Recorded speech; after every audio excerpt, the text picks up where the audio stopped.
CH-32 डर की पुरानी यादें। गोवा। इस वक्त 18 साल की एक खूबसूरत सी लड़की खिड़की पर खड़ी होकर बाहर समुद्र का नजारा देख रही थी। गोवा का समुंदर जैसे जन्नत हो, लेकिन उस लड़की के चेहरे पर कोई भी खुशी नहीं थी। उसकी आंखों में ढेर सारे आंसू थे और वह अपनी आंसू भरी आंखों से समुद्र को देख रही थी। तभी उस लड़की के पास दूसरी लड़की आई और उस लड़की की तरफ देखते हुए बोली, मानसी क्या हुआ, तुम रो क्यों रही हो? और तुम्हारी आंखों में इतने सारे आंसू? बच्चे कुछ हुआ है क्या, जो तुम इतना रो रही हो? मानसी अपने चेहरे पर बड़ी सी मुस्कान लाते हुए बोली, नहीं तो समीरा दीदी, आपसे किसने कहा कि मैं रो रही हूँ? आप तो गोवा की इन हवाओं को जानती है ना? मैं यहाँ खिड़की के पास खड़ी हुई थी और सामने समुद्र से ढेर सारी हवा इधर आ रही थी। यह देखकर मुझे बहुत अच्छा लग रहा था, लेकिन इन हवाओं के साथ धूल भी आ गई। वह धूल मेरी आंखों में चली गई, इस वजह से मेरी आंखों में पानी आ गया। मैं रो नहीं रही थी, समझी मेरी प्यारी सी दीदी। समीरा मानसी से बोली, अच्छा अगर इस तरीके से तुम्हारी आंखों में धूल चली जाएगी तो तुम्हारी आंखें लाल हो जाएगी, इसलिए जल्दी से यह खिड़की बंद करो और डाइनिंग टेबल पर आ जाओ, मैंने सारा खान तुम्हारी मनपसंद का बनाया है। समीरा की बात सुनकर मानसी ने अपना सर हिलाते हुए जवाब दिया, जी दीदी बस अभी आई। मानसी की बात सुनकर समीरा ने मानसी के सर पर प्यार से हाथ फेरा और वह वहां से जाने लगी। मानसी मैं भी अपनी आंखों के आंसू पोंछे और वॉशरूम की तरफ चली गई अपना मुंह धोने के लिए। समीरा एक नज़र मानसी को देखकर मानसी के कमरे से बाहर निकल गई। थोड़ी देर बाद मानसी वॉशरूम से फ्रेश होकर आ गई और वह सीधे डाइनिंग टेबल पर बैठ गई थी। समीरा और मानसी दोनों शांति से बैठकर अपना डिनर करने लगी और फिर उसके बाद उन दोनों ने एक दूसरे को गुड नाइट विश किया और अपने अपने कमरे में चली गई। मानसी फिर से अपने खिड़की के पास खड़ी हुई थी और वह आसमान की तरफ एकटक देख रही थी। आसमान को देखते हुए मानसी की आंखों में फिर से आंसू आने लगे। मानसी ने अपनी आंखें बंद कर दी और जो आंसू उसकी आंखों में ठहरे हुए थे वह अब लुढ़क कर उसके गालों पर आ चुके थे। मानसी के अपने आंख बंद करते ही उसके सामने एक नजारा दिखने लगा और वह नजारा कुछ इस तरीके का था। इस वक्त छोटी सी मानसी एक बहुत बड़े मेंशन में छुपते छुपाते हुए किसी कमरे में जा रही थी। उस वक्त मानसी उम्र बस 11 या फिर 12 साल की होगी। वह धीमे धीमे कदमों से उस मेंशन का हर कमरा देख रही थी। तभी मानसी की नज़र उस मेंशन के सबसे आखिरी वाले कमरे में तरफ चली गई। वह कमरा शायद ही किसी को नजर आए, क्योंकि वह कमरा कोने में बना हुआ था, जिस वजह से कोई उसे देख नहीं पा रहा था। मानसी सबसे छुपते छुपाते उसे कमरे की तरफ बढ़ गई और मानसी ने जैसे ही वह कमरे का दरवाज़ा खोला और अपने सामने का नजारा देखा तो वह देखकर हैरान रह गई थी और उसकी आंखों में ढेर सारे आंसू आ गए थे, क्योंकि इस वक्त मानसी के सामने मानसी की सबसे फेवरेट दीदी, उसकी बहन, उसकी आरोही दीदी थी। और उस वक्त आरोही की हालत भी कुछ ठीक नहीं थी। आरोही को देखकर ऐसा लग रहा था जैसे वह कई दिनों से नहाई ना हो और उसके कपड़े देखकर ऐसा लग रहा था जैसे उसने पिछले 15-20 दिनों से अपने कपड़े ना बदले हो। और इस वक्त वह बेजान सी बिस्तर पर पड़ी हुई थी। आरोही के पैरों में इस वक्त जलने की निशान थे। उसे देखकर ऐसा लग रहा था जैसे किसी ने लोहे के गरम गरम सलिए को उसके पैरों पर लगा दिया हो।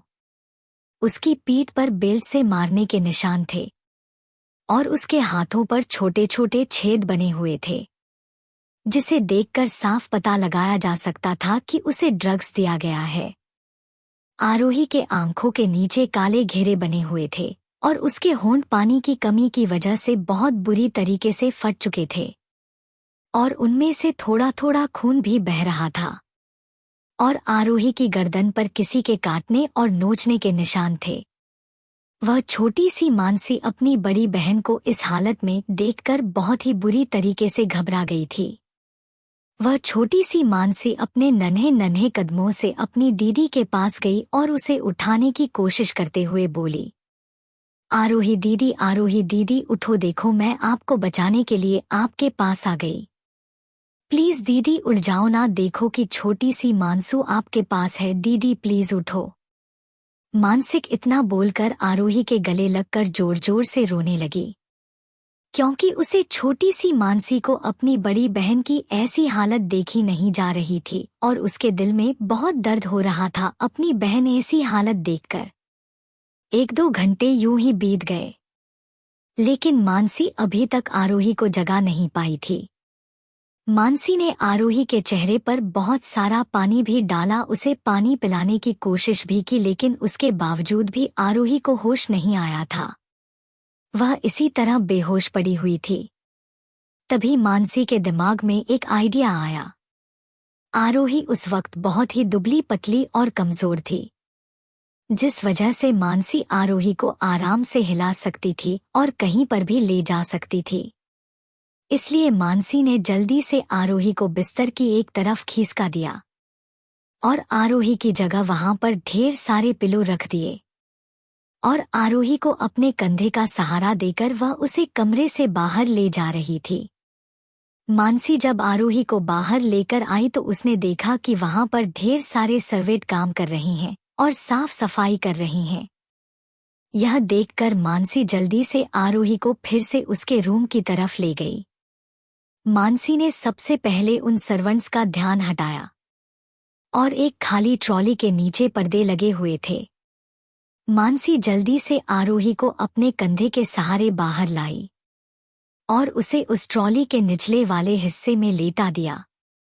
मानसी भले ही छोटी सी बच्ची हो, लेकिन वह साथ ही साथ महेश्वरी खानदान की पोती भी थी, जिस वजह से वह अपने वक्त से पहले ही मैच्योर हो गई थी और उसे यह सारे सेल्फ डिफेंस और यह सारी ट्रिक्स उसके दादाजी ने बताए थे, यानी कि विशंभर महेश्वरी ने, जिस वजह से मानसी को सब कुछ आता था।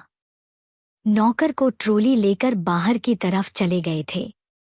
मानसी भी मेंशन के बाहर निकल चुकी थी।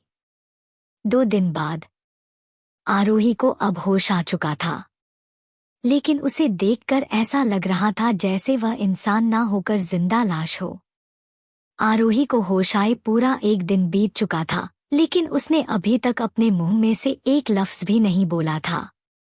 मानसी और आरोही दिल्ली की सड़कों पर भिखारी के बच्चों की तरह घूम रहे थे।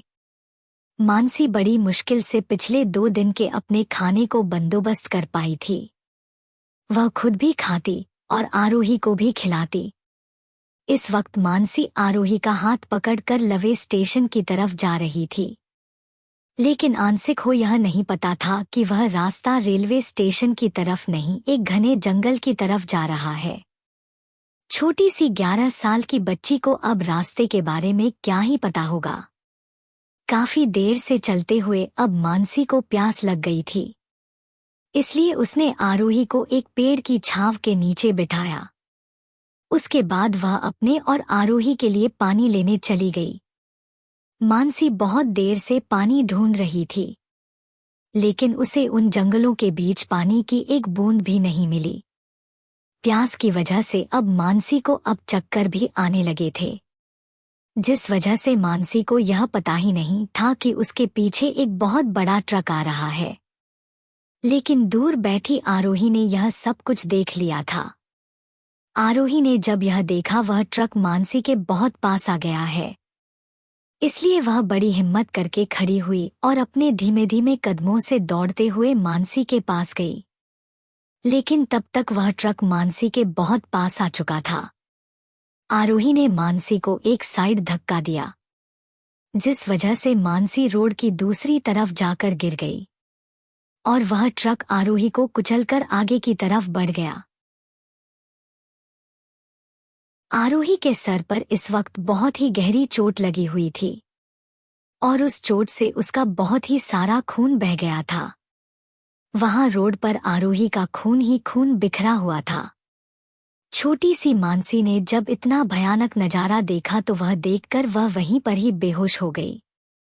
प्रेजेंट टाइम में मानसी ने जल्दी से अपनी आंखें खोली और वह गहरी गहरी सांस लेने लगी। इस वक्त उसका पूरा शरीर कांप रहा था और वह बहुत ही ज्यादा डरी हुई थी। मानसी ने ऊपर आसमान की तरफ देखते हुए कहा, आरोही दीदी प्लीज मुझे माफ कर देना।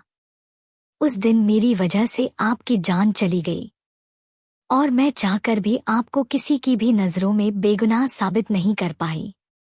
आप जानती हैं दीदी, वह लोग मेरे भी पीछे पड़े हुए थे। वह लोग अभी भी मेरे पीछे ही है। वह तो उस वक्त सही वक्त पर समीरा दीदी ने मुझे ना बचाए होता तो शायद आज मैं जिंदा भी ना होती। लेकिन आरोही दीदी, मैं आपसे वादा करती हूँ, मैं एक दिन सबकी नजरों में आपको बेगुनाह साबित करके रहूंगी। मैं सबको यह बात कर रहूंगी, अपने आध्या दीदी को नहीं मारा और ना ही आपकी वजह से आवान भाई की जान गई है। उन दोनों को जान से मारने वाला वह हैवान था जिसने आपको कैद करके रखा हुआ था। मानसी ने अपने दोनों हाथ जोड़कर आसमान की तरफ देखते हुए कहा, दीदी प्लीज हो सके तो अपनी छोटी बहन को माफ कर देना। आज अगर आप इस दुनिया में हमारे बीच नहीं हो तो सिर्फ और सिर्फ मेरी वजह से। आई एम सॉरी दीदी, I am really really sorry. दोस्तों, आज का चैप्टर बस यही तक। अगर आप सबको मेरी यह कहानी पसंद आ रही है तो प्लीज लाइक कीजिए, कमेंट कीजिए और रिव्यूज भेज देना बिल्कुल मत भूलिए। मुझे आप सबके लाइक कमेंट का इंतजार रहेगा। CH-33 आमना सामना। एक दिन बाद इस वक्त पूरा रायजादा मेंशन सजाया हुआ था। हर जगह फूलों और लाइट्स की डेकोरेशन की हुई थी। वह पूरा मेंशन बहुत ही प्यारा लग रहा था, जैसे फेरी टेल हो। मेंशन में लाइट पिंक और वाइट कलर के पर्दे लगाए हुए थे जो थीम से बहुत ही मैच कर रहे थे। पूरा मेंशन बहुत ही खूबसूरत लग रहा था। आज के दिन रिद्धिमा और आर्यन की चुनरी उड़ने की रस्म होने वाली थी। आज सबके लिए बहुत बड़ा दिन था, लेकिन कोई भी खुश नहीं था। रिद्धिमा भी खुश नहीं थी, पूरा परिवार भी खुश नहीं था, क्योंकि वह लोग अभी तक आरोही को मना नहीं पाए थे। पूरे घर में उदासी का माहौल था, लेकिन आर्यन की मां के कहने पर वह सब लोग यह सब कुछ करने के लिए तैयार हो गए थे। इस वक्त पूरा परिवार बेमन से रिद्धिमा की चुनरी की रस्म की तैयारी कर रहा था। तारा जी और रूप जी घर के बाकी सारे कामों में ध्यान दे रही थी। आदिल जी और अभय जी घर के बाहर के सारे काम देख रहे थे। वही रिद्धिमा के कमरे में इस वक्त रोहिणी रिद्धिमा को तैयार कर रही थी। रूहानी इस वक्त वहां पर नहीं थी, वह तो अपने कमरे से बाहर भी नहीं आई थी, इसलिए रोहिणी ही रिद्धिमा को तैयार कर रही थी। रिद्धिमा ने इस वक्त थीम के हिसाब से लाइट पिंक कलर का लहंगा पहना हुआ था। रिद्धिमा के शरीर पर जो डंडे के मारने के निशान थे वह रोहिणी ने कंसीलर से छुपा लिए थे, और जो रिद्धिमा के बाल कट चुके थे उसे थोड़ा सा और ट्रिम करके बेबी कट लुक दे दिया था, जिससे वह क्यूट लग रही थी। पिछले 2 दिनों से आराम करने की वजह से रिद्धिमा और रोहिणी दोनों के शरीर से दर्द गायब हो चुका था, लेकिन उन दोनों के शरीर पर निशान अभी भी थे, जिसे उन दोनों ने छुपा कर रखा हुआ था। वही आरोही इस वक्त घर पर नहीं थी, वह अपने प्रोजेक्ट के सिलसिले में कहीं बाहर गई हुई थी। उसे इन सारी चीजों में रत्ती भर भी इंटरेस्ट नहीं था, इसलिए उसने खुद को इस तमाशे से दूर ही रखा। रोहिणी रिद्धिमा के उदास चेहरे को देखते हुए बोली, क्या हुआ रिद्धिमा, तुम इतनी उदास क्यों हो? आज तो तुम्हारे लिए तुम्हारी लाइफ का सबसे बड़ा दिन है। तुम जिससे प्यार करती हो आज उनसे तुम्हारी शादी की रस्म शुरू होने वाली है। इतना खुशी का मौका है, लेकिन फिर भी तुम्हारे चेहरे पर उदासी क्यों है? रिद्धिमा रोहिणी की बातों का जवाब देते हुए बोली, तुम यह मुझसे पूछ रही हो मैं उदास क्यों हूँ? अच्छा तो फिर यह बताओ, तुम्हारी बहन की चुनरी की रस्म है, तुम क्यों इतनी उदास हो? तुम्हें भी तो खुश होना चाहिए ना? रोहिणी बोली, रिद्धिमा यार 2 दिन पहले रात को जो कुछ भी हुआ उसके बाद मेरा किसी भी चीज में मन ही नहीं लग रहा है। जब से अभय चाचू ने आरोही की वह बात बोली है ना, तब से अंदर ही अंदर कुछ अजीब सा फील हो रहा है। या फिर मैं यह कहूँ कि मुझे बहुत ही ज्यादा पछतावा हो रहा है, मुझे घुटन हो रही है। रिद्धिमा बोली, तुम सही कह रही हो रोहिणी, मुझे भी कुछ ऐसा ही फील हो रहा है। तुम जानती हो रोहिणी, बचपन में जब हम चारों बहनें एक साथ खेलती थी तो हम सब कितनी खुश थी। आरोही हम सबसे बहुत छोटी थी, वह कैसे एक परिंदे की तरह यहाँ से वहाँ भागा करती थी और हम सब उसके पीछे पीछे भागते थे। वह इस घर में सबसे छोटी थी और उस वक्त पर वह बहुत ही क्यूट थी और थोड़ी हेल्थ लिपी थी, जिस वजह से मुझे उसके वह पहले हुए गालों को खींचने में कितना मजा आता था। लेकिन जब से मेरा एक्सीडेंट हुआ और माँ ने और रूहानी ने मुझे यह बताया कि मुझे ऊपर से धक्का देने वाली आरोही थी, तब से मेरे दिल में उसके लिए खटास सी पैदा हो गई थी और फिर मैं उसे हमेशा गलत ही समझती रही। रोहिणी रिद्धिमा की बातों का जवाब देते हुए बोली, तुम सही कह रही हो, लेकिन हमने सच जाने की कभी कोशिश ही नहीं की। इन सब में हमारी ही गलती है। हमारी वजह से ही आरोही को पिछले 12 सालों से उसके अपने परिवार से दूर रहना पड़ा। तुम जानती हो रिद्धिमा, जब मैं 15 साल की थी तब पापा ने मुझे नानी के घर छोड़ा था। मैं 2 दिन भी ढंग से अपने माँ पापा के बगैर वहां पर नहीं रह सकी। तो फिर जरा सोचो, छोटी सी सिर्फ 6 साल की आरोही अपने माँ पापा और पूरे परिवार के बगैर उसे हॉस्टल में कैसे रह रही होगी। हमने कभी आरोही पर भरोसा नहीं किया और हमेशा उसके साथ बुरा किया, उसे खुद से दूर रखा। इस बात का गिल्ट मुझे जिंदगी भर अपने अंदर रहेगा। कुछ ऐसी ही बातें रिद्धिमा और रोहिणी के बीच 1 घंटे तक चलती रही। दोनों को ही अपने किए हुए पर बहुत पछतावा हो रहा था, लेकिन क्या कर सकते हैं। जो हो चुका अब उसे बदला तो नहीं जा सकता ना। 1 घंटे बाद इस वक्त पूरा रायजादा परिवार लिविंग हॉल में बैठा हुआ था और मल्होत्रा परिवार का इंतजार कर रहा था। तभी उन सबको सामने से 4 लोग अंदर आते हुए नजर आए। यह देखकर पूरा परिवार खड़ा हो गया और उनकी आओ भगत करने लगा। चलिए जानते हैं कि 4 लोग आखिर है कौन। विराज मल्होत्रा, इनकी उम्र फिलहाल 56 साल है और यह आर्यन के पापा है। कामिनी मल्होत्रा, इन उम्र 50 साल है और यह आर्यन की मां है। यह दोनों पति पत्नी पैसों के भूखे हैं। इन दोनों ने अपने बेटे आर्यन की शादी रायजादा फैमिली से इसलिए कार्रवाई क्योंकि रायजादा फैमिली इससे काफी ज्यादा अमीर है। इन दोनों की तरह ही इन दोनों के बच्चे हैं, आर्यन और नव्या। नव्या आर्यन की छोटी बहन है, लेकिन यह नव्या अपनी मां कामिनी की बिल्कुल कार्बन कॉपी है। इसकी उम्र फिलहाल 20 साल है। अरे हमारे रिधान पर डोरे डालती है, लेकिन वह इसे भाव भी नहीं देता क्योंकि वह नव्या की असलियत जनता है। सभी लोग सोफे पर आराम से बैठ गए थे और एक दूसरे से बातें कर रहे थे। आर्यन इस वक्त बहुत ही ज्यादा हैंडसम लग रहा था। उसने भी लाइट पिंक कलर का कुर्ता और नीचे वाइट कलर का पजामा पहना हुआ था और वह भी वहां पर बैठकर सबके साथ बातें कर रहा था। नव्या बोली, वैसे सब लोग यहाँ पर है, लेकिन मेरी प्यारी सी होने वाली भाभी कहाँ है? मुझे अपने भाभी से मिलना है और उनसे ढेर सारी बातें भी करनी है। कनक दादी जी बोली, जी बेटा बिल्कुल ढेर सारी बातें करिए, अब हमारी रिद्धिमा आपकी ही तो है। रोहिणी बेटा जाइए और जाकर जल्दी से हमारी रिद्धिमा को नीचे लेकर आइए। कनक दादी के कहने पर रोहिणी जल्दी से रिद्धिमा के कमरे में गई। रिद्धिमा को नीचे लेकर आने लगी। सब लोगों की नज़र सीढ़ियों से नीचे उतरती हुई रिद्धिमा की तरफ चली गई। रिद्धिमा बहुत ही प्यारी लग रही थी, लाइट पिंक कलर का लहंगा, हैवी ज्वेलरी और बेबी कट हेयर कट। वह बहुत ही क्यूट लग रही थी। रोहिणी रिद्धिमा को जैसे ही नीचे लाई, तभी नव्या रिद्धिमा का हाथ पकड़कर उसे अपने साथ ले गई और अपने बगल में ही उसे बिठा दिया।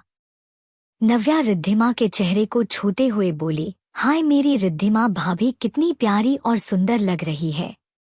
इतनी सुंदर तो शायद ही कोई और लड़की हो, जितनी सुंदर मेरी रिद्धिमा भाभी है। कोई भी लड़की मेरी रिद्धिमा भाभी का टक्कर नहीं दे सकती। वैसे मुझे याद आया, आपकी वह दूसरी बेटी कहाँ है, जो पागलों की तरह मेरे भाई के पीछे पड़ी हुई थी। वैसे मैंने उसे देखा है, कहाँ वह और कहाँ मेरी रिद्धिमा भाभी। मेरी रिद्धिमा भाभी तो जैसे पूरा चांद का टुकड़ा। और वह आपकी दूसरी लड़की, क्या नाम था उसका? हाँ, याद आया, आरोही। कहाँ वह बदसूरत सी लड़की, जिसकी शक्ल भी ढंग से देखी ना हो हमने, जिसकी पूरी बॉडी पर सिर्फ टैटू ही टैटू हो। वह उसके ग्रीन कलर के बाल, ओ गॉड, वह कितनी फनी लगती थी। और चुड़ैल की तरह उसके चेहरे पर किया हुआ इतना सारा मेकअप। सच में वह एक चुड़ैल ही लगती थी। नव्या की बात किसी को भी अच्छी नहीं लग रही थी।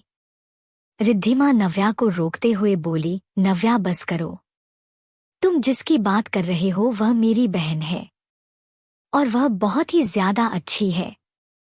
प्लीज तुम मेरी बहन के बारे में ऐसी बातें मत करो। मुझे और मेरे परिवार में से किसी को भी अच्छा नहीं लगता। रिद्धिमा की बात सुनकर नव्या बोली, ओहो मेरी प्यारी सी भाभी, आप कितनी अच्छी हो।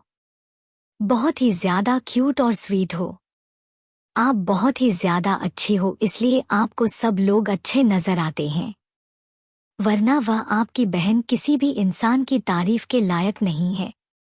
वह तो पूरी की पूरी नालायक है। और वैसे भी मैं तो जो कहूंगी वह सच ही कहूंगी। आपकी वह बहन किसी गोबर से कम नहीं दिखती। और वैसे भी मेरा भाई उसके जैसी को डिजर्व नहीं करता। वह तो बस आपको डिजर्व करता है। नव्या की बात सुनकर रूप जी को गुस्सा आ गया और वह गुस्से में बोली, नव्या बस बहुत हो गया, कब से हम तुम्हारी बातें सुन रहे हैं। हम कुछ बोल नहीं रहे, इसका मतलब यह नहीं है कि तुम कुछ भी बोलती जाओ हमारी बेटी के बारे में। वह मेरी बेटी है और मेरी बेटी तुमसे तो लाख गुना ज्यादा ही अच्छी है। अपनी बेटी को इस तरह डांट पड़ते हुए देखकर कामिनी जिसे रहा नहीं गया और वह भी बोल उठी, बस कीजिए रूप जी, आप बस बहुत हो गया। मैं कब से देख रही हूँ आप और आपकी बेटी बस मेरी बेटी को सुनाई जा रही है। और मेरी बेटी ने कुछ गलत ही क्या कहा है? सच ही तो कहा है उसने। आपकी बेटी जैसी है उसे वैसा ही बताया है। आखिर ऐसी कौन सी लड़की होगी जो अपनी ही बहन का घर तुड़वाने पर तुली हुई होगी? अगर आपकी वह बदसूरत सी बेटी इस दुनिया की आखिरी लड़की भी होगी ना, तो भी मैं अपने बेटे की शादी कभी उससे नहीं करवाऊंगी। इससे अच्छा मैं किसी कचरे से अपने बेटे की शादी करवा दूंगी, जो आपकी बेटी से बेहतर दिखता होगा। कामिनी की बात सुनकर वहां पर पूरे हॉल में किसी के खील खिलाते हुए हंसने की आवाज आई। सभी लोगों ने उस आवाज की तरफ देखा तो वहां पर आरोही अपना पेट पड़कर हंस रही थी। आर्यन ने जब आरोही को देखा तो वह बस देखता ही रह गया। व्हाइट टी शर्ट और नेवी ब्लू जीन्स में वह बहुत ही प्यारी लग रही थी। उसके बालों का बना बना हुआ था। इसकी कुछ लटें उसके गालों तक आ रही थी। वह बहुत ही प्यारी दिख रही थी। रिद्धिमा के मुंह से एक शब्द निकला, आरोही। जब विराज, कामिनी, आर्यन और नव्या ने रिद्धिमा के मुंह से आरोही सुना तो वह सब लोग हैरानी से अपने सामने खड़ी हुई लड़की को देखने लगे, क्योंकि जिस लड़की को वह लोग जानते थे वह तो ऐसी बिल्कुल नहीं दिखती थी। उनके सामने जो लड़की खड़ी थी वह बहुत ही प्यारी, मासूम और इस दुनिया की सबसे खूबसूरत लड़की थी, जिसकी खूबसूरती की तुलना शायद ही कोई और लड़की कर सके। आरोही हंसते हुए कामिनी जी के सामने अगर खड़ी हो गई और अपने हाथ बांधते हुए बोली, आप एक बात जानती है कि आपका दिमाग का स्क्रू ढीला हो गया है। वैसे आपने बिल्कुल सही कहा, आपके इस बेटे की शादी किसी कचरे से ही होनी चाहिए थी। वैसे भी कचरा का और आपके बेटे का बहुत ही अच्छा कॉम्बिनेशन रहेगा। कहाँ वह गंदा बदबूदार कचरा और कहाँ आपके बेटे की शक्ल बिल्कुल डस्टबिन से मिलती हुई। ये कचरे और डस्टबिन की जोड़ी बहुत ही अच्छी लगेगी। वैसे आप अपने इस डस्टबिन जैसी शक्ल वाले बेटे की शादी किसी कचरे से करवाया ना तो प्लीज मुझे जरूर बताना, मैं भी अनोखी शादी देखना चाहती हूँ। कचरा वेड्स डस्टबिन। आरोही की बातें सुनकर रिधान, रोहन, रोहिणी, आदिल जी और कनक जी को बहुत ही ज्यादा हंसी आ रही थी। उन सब लोगों ने अपने मुंह पर हाथ रख दिया था अपनी हंसी को कंट्रोल करने के लिए, क्योंकि आरोही ने सिर्फ एक जवाब दिया था और उन सब की बोलती बंद कर दी थी।